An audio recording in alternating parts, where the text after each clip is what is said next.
La grande émission Le Mag, c'est reparti. Merci d'être avec nous, les amis. On est très heureux d'être à vos côtés une nouvelle fois. La grande émission Le Mag, vous le savez, c'est votre magazine de société 100% Côte d'Azur. On est là tous les jours, du lundi au vendredi, à partir de 18h. Et il va se passer encore beaucoup de choses aujourd'hui. Vous allez le voir, invités, chroniqueurs, reportages. Il y en aura pour tout le monde, des images, des infos, du sport surtout. Je ne suis pas vraiment échauffé, mais ça devrait bien se passer. Je vous détaille le programme dans un instant. Installez-vous. La grande émission Le Mag, ça commence juste après ça.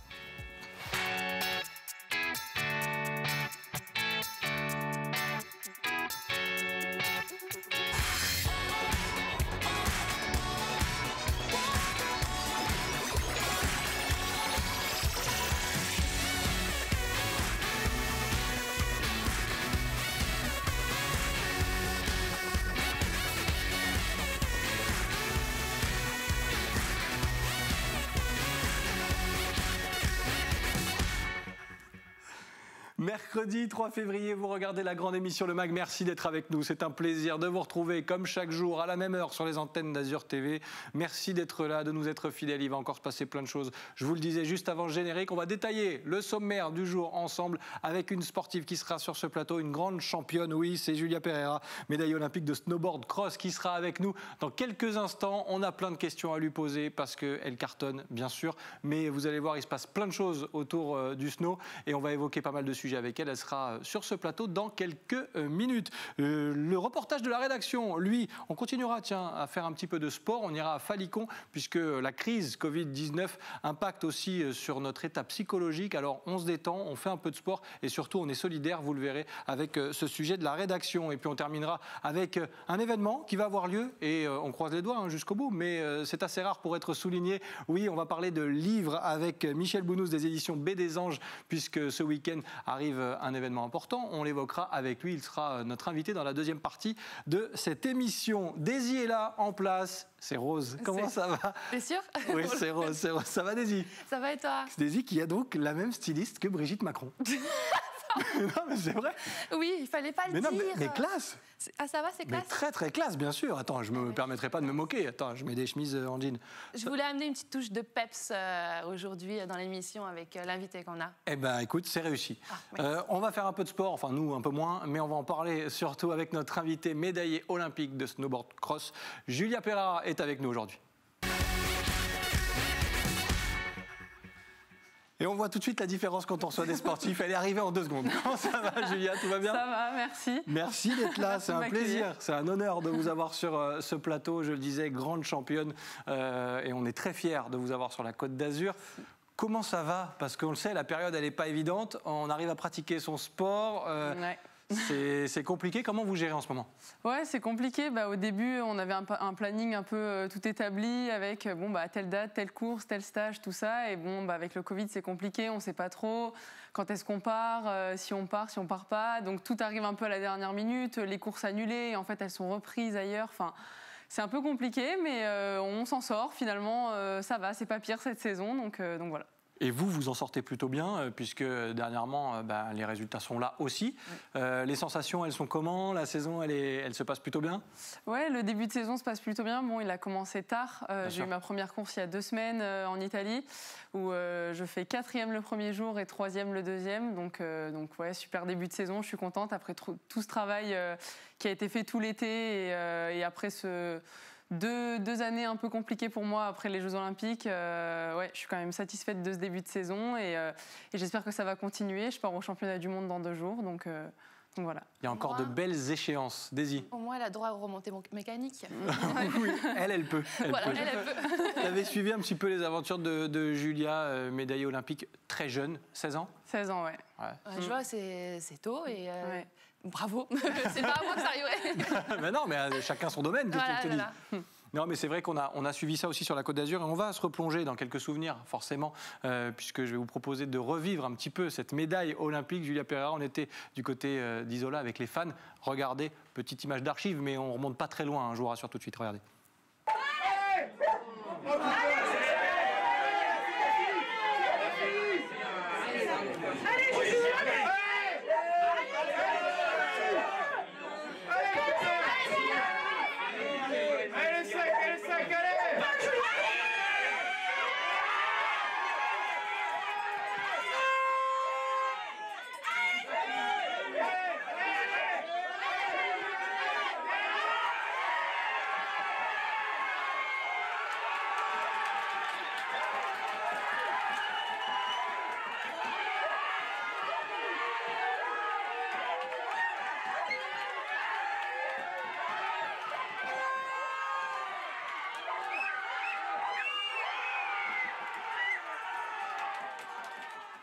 Voilà, cette médaille olympique, grand moment bien sûr dans la carrière d'une championne. Quand vous revoyez ces images, ça semble à la fois loin, mais c'est pas si loin que ça, c'était 2018 ? Ouais, bah en fait ça semble loin parce qu'il s'est passé quand même pas mal de choses depuis, mais après oui, c'était hier en fait finalement, et ouais, ça fait du bien de revoir ces images. Ça fait du bien, surtout maintenant en période de Covid, quand il n'y a pas grand monde en bas des courses, tout ça. Ça fait du bien de revoir ça. Puis bon, après moi, là dans ma course, je suis loin de tout ce qui se passe à Isola 2000 à ce moment-là. Hein. Carrément. Moi, c'est feu d'artifice à l'intérieur, mais je suis pas non plus à ce niveau-là. Mais et qu'est-ce que tu ressens quand tu vois que tu arrives à ce niveau-là Mais en fait, c'est impressionnant les Jeux Olympiques parce que c'est là qu'on voit que c'est vraiment un événement à part, parce que c'est les mêmes concurrentes, c'est tout pareil qu'une vraie Coupe du Monde. Mais les émotions, c'est un truc de dingue. En fait, je pense que vu la pression qu'il y a toute l'année sur cet événement, le fait que ce soit vraiment un événement à part et tout ça, et ben, je pense que c'est ça qui fait qu'à l'arrivée, quand il arrive, ça y est enfin, quoi. C'est le Graal, quoi, vraiment. Donc, ouais. J'ai quand même une question. Allez-y, Madame Macron. Allez-y. Attention. C'est quoi la différence entre snowboarder cross, snowboardeuse ? En fait, le snowboard, c'est le snowboard. Tu peux en faire comme tu as envie avec ta planche sur la neige. Après, il y a plusieurs disciplines. Il y a le freestyle. Donc sur les bosses, les rails qu'on voit là, c'est plus du freestyle. Après, moi, c'est le snowboard cross, donc c'est à plusieurs la course. Le premier qui arrive en bas avec des virages relevés, des rollers, des bosses, tout ça. Et après, il y a le slalom avec, mais donc c'est une planche de snowboard différente et c'est 2 contre 2 et pareil, le principe est le même, le premier qui arrive en bas. D'accord. Voilà. On parlait des Jeux Olympiques, on arrive à se projeter en se disant que les Jeux, on ne sait pas trop comment ça se passe.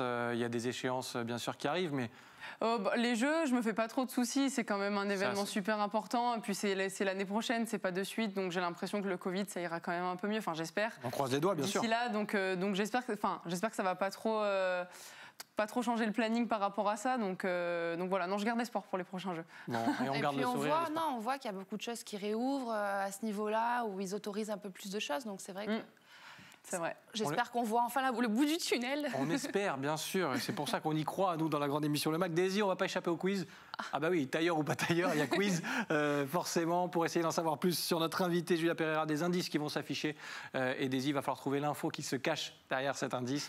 Julia ne pourra pas t'aider. Elle pourra juste donner la réponse. D'accord. Le premier indice, normalement, il est assez facile. Non, ça je sais. Ok, c'est bon, ça j'ai révisé. J'ai révisé. En fait, ce que je ne savais pas d'ailleurs, c'est que le diplôme, il n'y a pas de diplôme pour de snowboard, quoi. Non. Il n'y a pas tout ça et on ne peut pas enseigner. Donc ça. Non, en fait, le diplôme de snowboard, en fait, il est accessible uniquement via le diplôme de ski. Donc en fait, quand on passe son diplôme de ski après plusieurs étapes, il y a une petite formation de snowboard et on est moniteur de ski et de snowboard. De l'ESF. Et il faut dire que c'est une des formations les plus dures du monde. Hein. Ouais, c'est super compliqué. Oui, il y a un premier test technique à avoir en ski, donc pour pouvoir accéder à la formation déjà premièrement. Ensuite, il y a une formation qui est faite. On arrive au niveau de stagiaire. Ensuite, on fait quelques temps en stagiaire. Ensuite, il y a un autre diplôme à passer. C'est l'Eurotest. Donc, c'est un autre test en ski, mais encore plus compliqué que le premier. Et ensuite, on peut atteindre un certain niveau pour arriver au niveau le plus haut en moniteur de ski, quoi. Ça veut dire que Julia Pereira, médaillée olympique de snow, ne peut pas donner de cours de snow ? C'est un peu ça. Je fais le raccourci, mais ça paraît hallucinant, quoi. Ça paraît hallucinant. C'est vrai que c'est un peu improbable comme situation. En fait, nous, on est le seul pays en Europe à pas avoir de diplôme en snowboard. Étant donné qu'on peut l'avoir en faisant du ski, sauf que pour un sportif de haut niveau en snowboard, ou même pour quelqu'un qui fait du snowboard depuis son plus jeune âge et qui veut enseigner le snowboard, qui veut vivre de sa passion, en fait c'est pas possible parce qu'il n'y a pas de diplôme, ou alors il faut savoir faire du ski, mais le niveau en ski, et même des gens qui ont fait de la compétition pendant des années en étant jeunes et tout ça, c'est très compliqué pour ces personnes-là aussi, donc c'est vrai que c'est... Mais est-ce qu'il n'y aurait pas un côté des moniteurs de ski qui gardent ça Ça, on ne sait pas trop. Après, le truc, c'est qu'il y en a qui sont pour quand même. Les moniteurs de ski, c'est pas tous des méchants. Il y en a qui sont avec nous, qui sont de notre côté. Il y a des moniteurs de ski qui sont très bons snowboarders, mais c'est vrai que c'est un peu cruel qu'un sportif de haut niveau Peut-être que le skieur est plus bon pédagogiquement avec un élève, par exemple, mais au niveau de la pratique pure et dure du snowboard, il n'y a pas photo entre un moniteur de ski et un sportif de haut niveau. C'est une formation, de toute façon, pour pédagogiquement. Oui, c'est ça, c'est que ça s'apprend, c'est pas... Voilà. Oui, c'est vrai. Il y a beaucoup de mobilisation autour de ce débat, parce que ça provoque vraiment un vrai débat autour du snow dans le milieu, et il y a plein de petites vidéos qui sont réalisées. On va regarder une qui m'a fait beaucoup sourire, puisque finalement, qui de mieux placé qu'une snowboardeuse pour donner des cours de snowboard, ben, on ne voit pas. Eh bien, regardez, ça pourrait donner ça si un coach de rugby entraînait des footballeurs. Regardez. Pas de passe en avant, c'est interdit, passe en avant. Et orange, vous plaquez pas. Il faut soulever le sauteur, personne ne soulève là. C'est à vous qui vous marquez le but. C'est pas possible.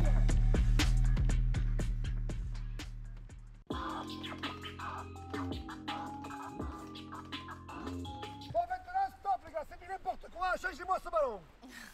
Voilà, on change de ballon.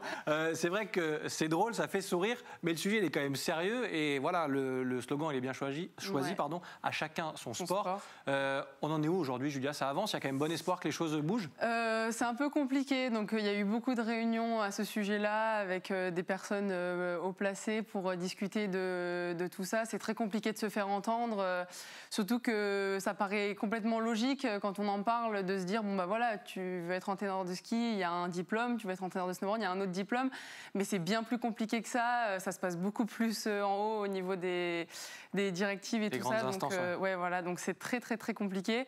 En fait, on est en train de se battre pour ça. Donc il y a plusieurs sportifs avec moi. Il y a Merlin Surgé, il y a Chloé Trespeuch, Pierre Voltier avec moi, et Thalie Larocher aussi, on s'occupe de ça. On essaye de se faire entendre.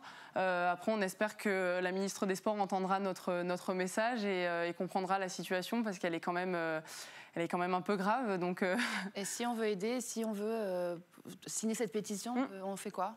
Eh ben, il faut aller sur le compte Instagram de Safe Snowboard in France, justement.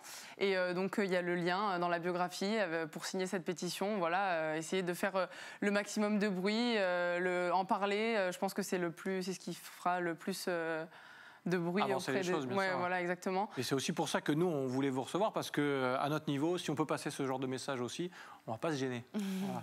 Merci bien. Julia Pereira, notre invitée, on continue le quiz. Ne crois pas que tu vas t'échapper comme ça, Daisy, parce qu'on a encore 2 petites infos. On va essayer d'aller assez vite là-dessus, mais le nouvel indice, il est là. J'aime bien faire un peu de suspense alors qu'il n'y en a pas du tout. 20. C'est le nombre de, je sais pas, de compétitions que tu as fait. Ton âge. Presque. Non. Presque. Les lieux que tu as pu faire, je sais pas. Sors un peu les rames, sors un peu. Attends, 2 secondes. 20 titres de championne de France. Ouais. Et alors là, vous allez me poser la question, mais comment cette jeune femme, qui n'est pas très âgée, peut avoir déjà 20 titres de championne de France? C'est un titre par an depuis qu'elle est née, quasiment. Voilà, on est pas mal. Comment c'est possible? Non, en fait, quand on a pris que les titres de championne de France parce qu'il y en a tellement que...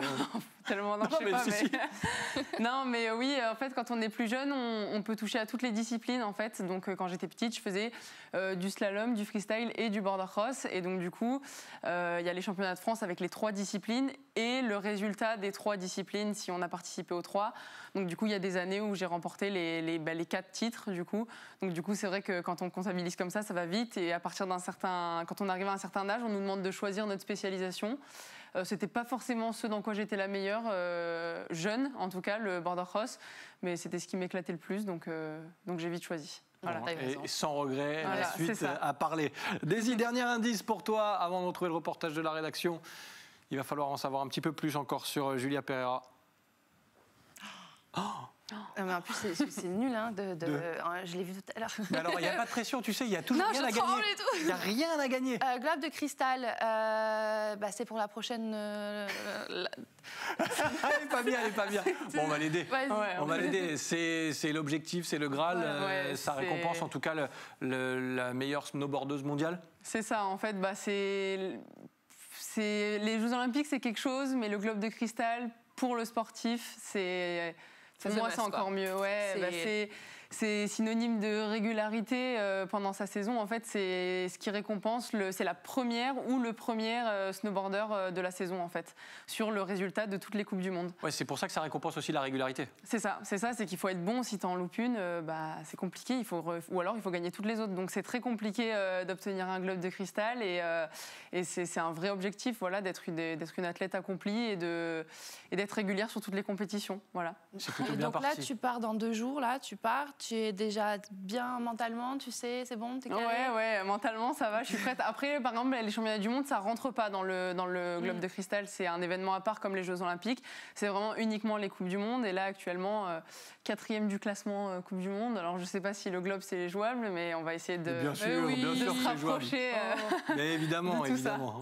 C'est tout le mal qu'on va vous souhaiter en tout cas pour la suite. Julia Pereira, notre invitée, elle reste avec nous jusqu'à la fin de cette émission. Daisy aussi. On va ouvrir une petite parenthèse. Il y aura peut-être un petit peu de sport d'ailleurs dans le reportage de la rédaction aujourd'hui, puisque la crise de la Covid-19 attaque aussi beaucoup notre morale et notre santé psychologique. Alors on s'est intéressé très sérieusement à ce sujet. C'est Marie Justeau qui nous en dit plus.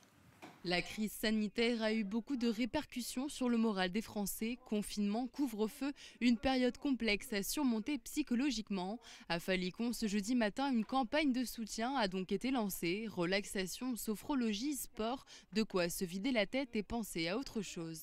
Ça m'a détendue, relaxée en même temps et c'était très bien. Ça fait du bien et on se rend compte qu'en fait on en manque parce que finalement on est essoufflé plus vite. Vivement que ça reprenne en fait, que ça soit derrière nous et qu'on puisse reprendre une activité physique pour être sain de corps et d'esprit. Il faut garder le moral pour éviter, on va dire, d'attraper ce virus. Voilà. Et puis c'est bien de bouger, ça fait du bien aux muscles, ça fait du bien à tout, à la tête. Un besoin de bouger, de s'aérer et d'être en communion avec son corps. On a eu un amas de facteurs anxiogènes. Il y a eu à la fois le virus, à la fois les restrictions, à la fois le lien social, à la fois la sensation de culpabilité de contaminer ou d'être contaminé au sein de ses proches. Donc il y avait même plus de foyer réconfortant familial ou interne. Et donc du coup, c'est vrai qu'on a tout accumulé dans le corps. Moi, j'ai tenu donc la plateforme pendant le confinement d'écoute en tant que psychologue. Les gens, c'était ça, c'était une tension. Ils avaient une tension nerveuse, des courbatures, des douleurs. Ils avaient du mal à respirer, ils étaient tout le temps anxieux. Et c'est vrai que des exercices de respiration, apprendre à respirer, à s'oxygéner, à se détendre, c'est fondamental aujourd'hui. Certaines populations sont plus à risque, les jeunes, les seniors. L'objectif premier de ce groupe de soutien, aider à traverser cette pandémie mondiale.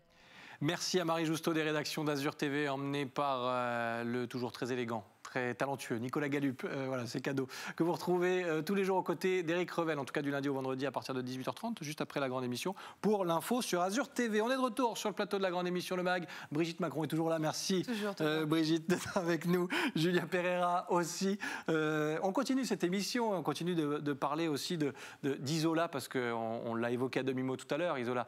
Mais quelle chance d'être sur la Côte d'Azur, d'avoir une station comme Isola, terre de champions déjà, et sacré terrain de jeu, j'imagine, pour vous. Ouais, c'est vrai que pour le snowboard, Isola, c'est quand même pas mal. Il y a vraiment de quoi faire. Border cross, un snowpark, les pistes, elles sont incroyables. Après, c'est sûr, je vais pas en dire du mal. C'est là-bas que j'ai tout appris. Donc, et les images qu'on voit sont d'hier, donc c'est tout récent. Ouais, c'est la FIS Junior. Ils ont fait un sprint cette année. Je trouve ça vraiment super cool. Avant, il n'y en avait que en Coupe du Monde. Et là, ils en ont fait en FIS Junior et en Coupe d'Europe. Donc, c'est vraiment chouette. Puis non, il y avait des super bonnes conditions de neige. Et puis Isola, ils se sont vraiment démenés pour que les événements ils aient quand même lieu malgré le Covid. Donc c'est vraiment chouette. Voilà, on est sur la Côte d'Azur et il y a tout ce qu'il faut. On vous le dit, on vous le répète chaque jour dans la grande émission Le Mag.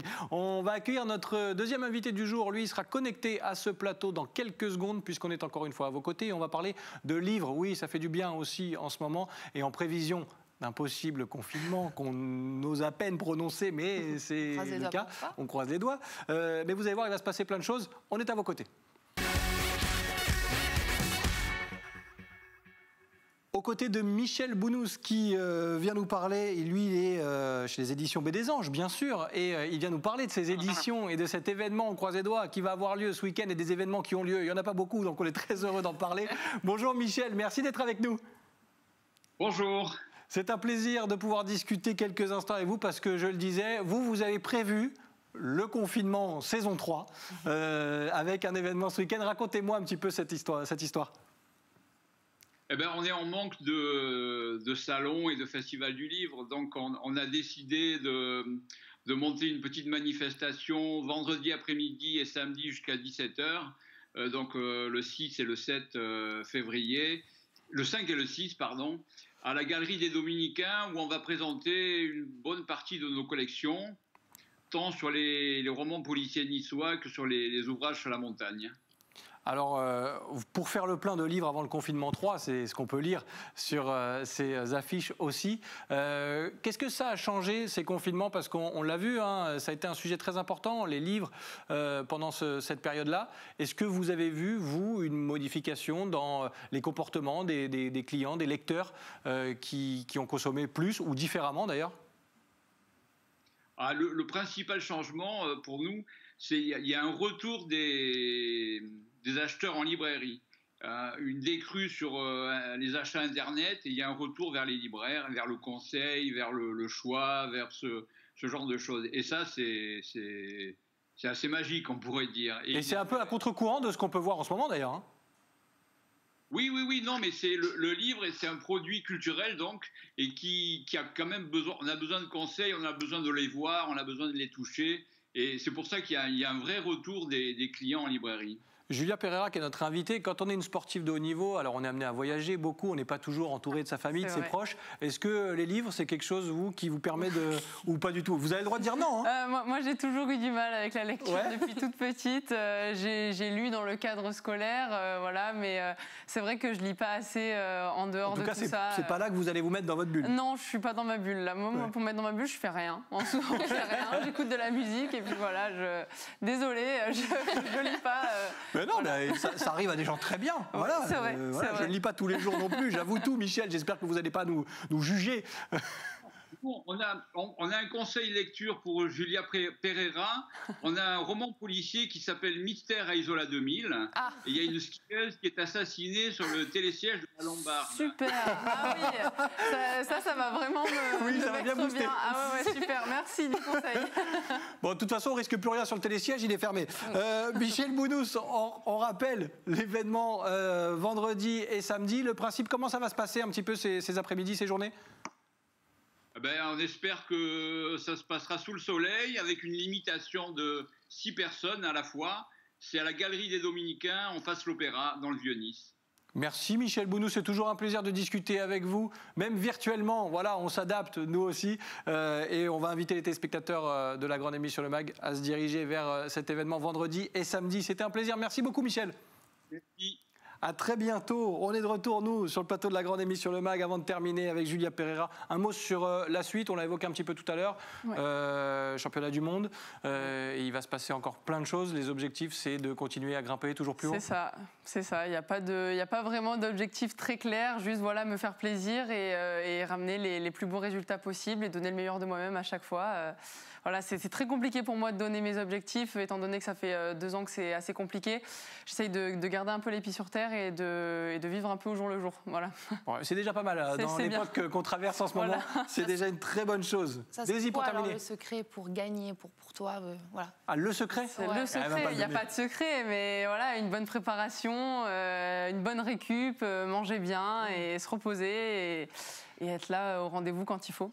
Voilà, être là au bon moment, au bon endroit. C'est ça. Et voilà, on est persuadé que ça va bien se passer. On croise les doigts encore une fois. Merci. Et on va vous surveiller de très près parce qu'on a l'habitude de le faire avec nos invités dans la grande émission Le Mag. Et on est ravis d'avoir pu passer ce moment avec vous, Julia, parce que voilà, une vraie championne sur notre plateau, Made in Côte d'Azur, j'allais dire. On ne va pas s'en priver non plus. Voilà. Juste avant de terminer, le dessin de Rémi Molinari qui, lui, réagit à toute l'actualité. Et aujourd'hui, je vous avoue, oui, il s'est caricaturé lui-même. Voilà, j'ai un vaccin, l'Astra Molinaria, Qui veut l'expérimenter en premier? Vu la tête de Rémi, je ne suis pas convaincu encore que celui-là passe tout de suite. Mais voilà, c'est sa façon de réagir aussi à l'actualité. Rémi Molinari qui sera de retour très vite sur le plateau de la grande émission Le Mag. On sera ravis de l'accueillir. Il ne sera pas aussi bien habillé que Daisy. Et jeune je aussi, remercie. je viens de penser. Jeune, aussi jeune. Jeune aussi, bon ça, même pas je le dis. Excuse-moi Rémi, je t'embrasse. Voilà. Ça coule de source. Ça coule de source, effectivement. Daisy, merci beaucoup. Merci. Tu reviens quand tu veux avec un autre tailleur, une autre couleur. Je mettrai jaune la prochaine fois. Quand je commence sur un truc au début de l'émission, je vais jusqu'au bout. Voilà, exactement. Julia Perrin, encore un grand merci d'avoir passé ce moment avec nous sur les antennes d'Azur TV. Merci de votre fidélité. On continue, on poursuit la semaine avec vous. Il va encore se passer plein de choses d'ici vendredi parce qu'on est là du lundi au vendredi à partir de 18h. Merci encore une fois donc de votre fidélité. Passez un agréable moment sur les antennes d'Azur TV et on se retrouve demain pour la grande émission Le Mag. Bye bye.